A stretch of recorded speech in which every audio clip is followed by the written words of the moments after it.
Hey, this is Chris for JamPlay.com, and we are going to talk about the role of the acoustic rhythm guitar in the modern worship guitar soundscape. The role of the acoustic guitar is actually pretty simple. It is almost a percussion instrument. It's a backbone instrument. It is not an out front instrument. Now, that's a bold statement because there's a lot of great acoustic guitar playing and up front acoustic guitar playing in Christian music and in some worship music. But when we're talking about the style of, Hillsong, Jesus culture, and those type of veins, the acoustic guitar is very much in the back. You hear it, you sense it, you'd miss it if it wasn't there, but the guitar parts are often not prominent at all. Now the rhythm is very constant. When you're listening to a mix, whether it be live or whether it be a pre-recorded studio mix, you hear the percussive nature. You almost hear the strumming, the attack of the acoustic, in many cases, more than you necessarily hear the chords or the chord voicings. Now, there's two reasons for that.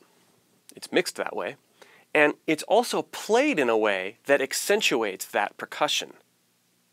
Remember, you're filling a specific role in the overall sound of the song, just like any genre, but it's a very specific part in worship guitar.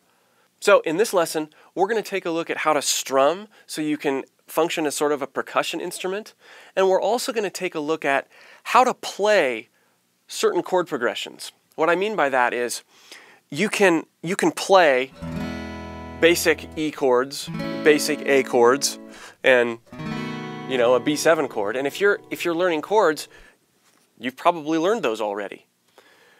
But there's certain voicings that are really common in a lot of modern acoustic guitar worship playing. And you saw many of those in the intro.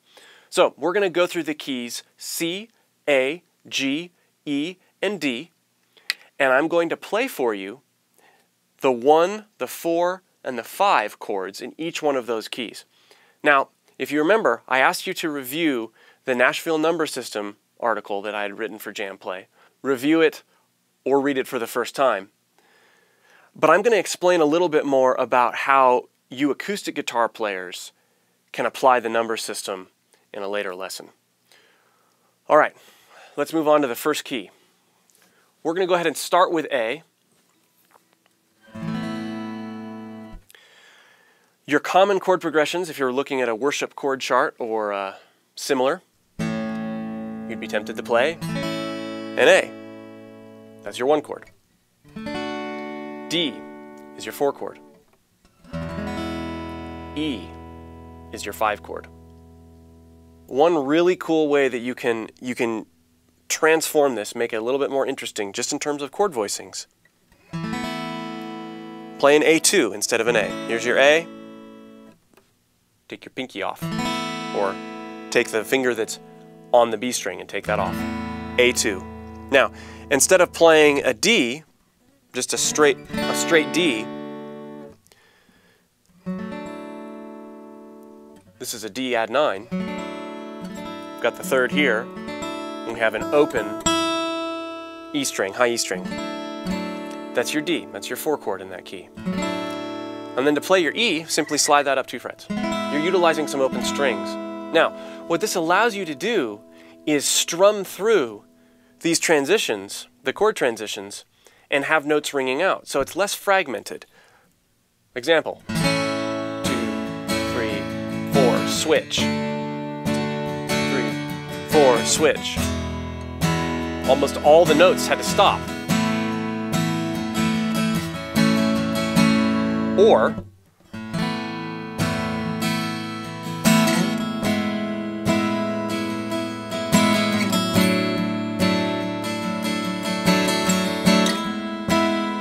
not playing them in any particular order. A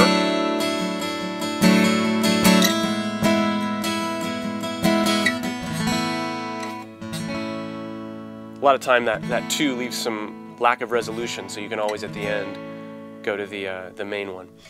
Now, you hear how much more connected they are. Now in the key of A, you also have your minor 6. That's going to be an F sharp. Now you could do that. Here's your A. Stop everything. That works in certain scenarios, but you can also just do this. You're substituting chords. You're substituting an A2 with an F sharp in the bass instead of a straight F sharp minor. Now what this is doing is it's helping you maintain that percussive, consistent rhythm. Because remember, what people are going to hear more and notice when it's not there is this. That strong right-hand percussion. It's like a shaker. And you don't have to use these chords, but choosing chord voicings that help you connect and help things ring out will help the guitar sustain and make it easier for there not to be any gaps, creating a more continuous flow, creating that more percussive sound when it's all added together. In the next scene, we're going to take a look at the key of E. Moving on to the key of E. Our 1, our 4, and our 5. E, A, and B.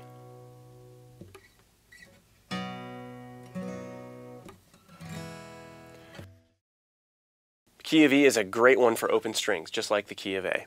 There's a couple ways you can do this. E, keep your first finger free.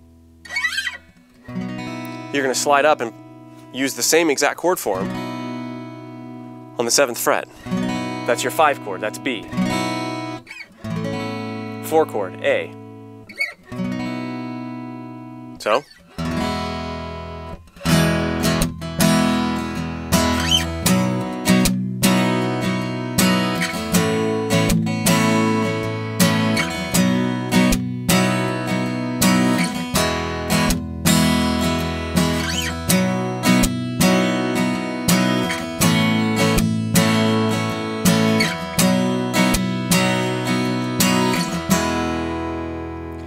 Now your 6 is your C sharp.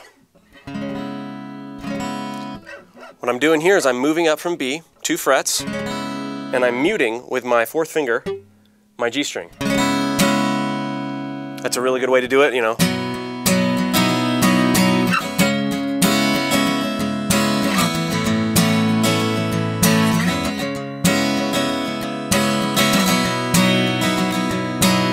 Or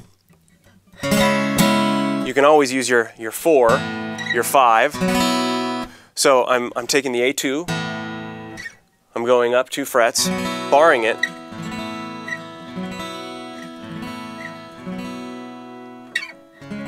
and bringing that up 2 more frets. So I have E, A, or 1, 4, 5, 6. E, A, 4, B or 5, 6.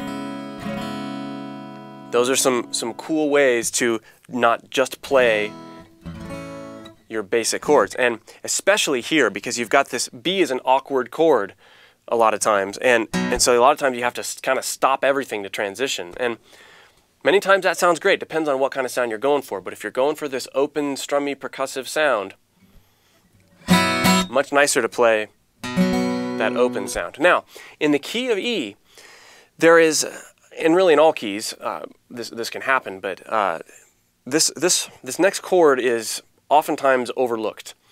You'll see on a worship chart, for example, E, and then you'll see an E over a G sharp. Okay, what does that mean? Well, there are 2 ways to look at that chord, and any chord that has a slash like that. If you're an acoustic guitar player and you don't want to play an E over a G sharp, just play an E chord and let the bass player handle the G sharp, which would be here. So if I'm da da da da da da da da 4A, that's a very common worship chord progression, you know. 1 E over G sharp, A. Now I'm singing the bass line in a not so bass line register, but what I'm doing is when it goes to that E over G sharp, I am not going to play that low E. I'm going to let it go and focus on strumming the upper parts of the acoustic guitar. And then that leaves space for the bass player to come in and play his thing. Now, if you want to play the G sharp, here's a great way to play it. Here's your E.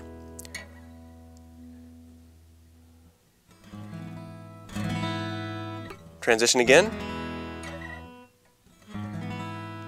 Now, I always like to relate this to other chords so that I remember them easier. So, if you've got your E and you want to get to that G sharp, practice doing this. Move down to your A2, slide over 2 frets, put your second finger on the G sharp, take your third finger off, and do your first finger. Or you can take your third finger off, put it here. Either of those is comfy. I probably use that one more often. Okay, but it's based off of, I always kind of move from my A2 or think about moving from my A2. So that chord progression would sound like this.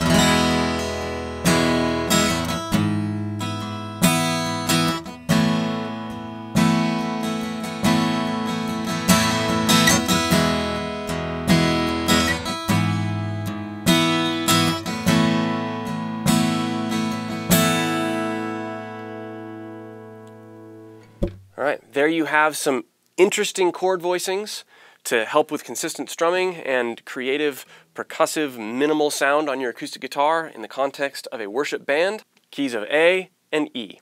In the next lesson, we're going to tackle G, D, and C.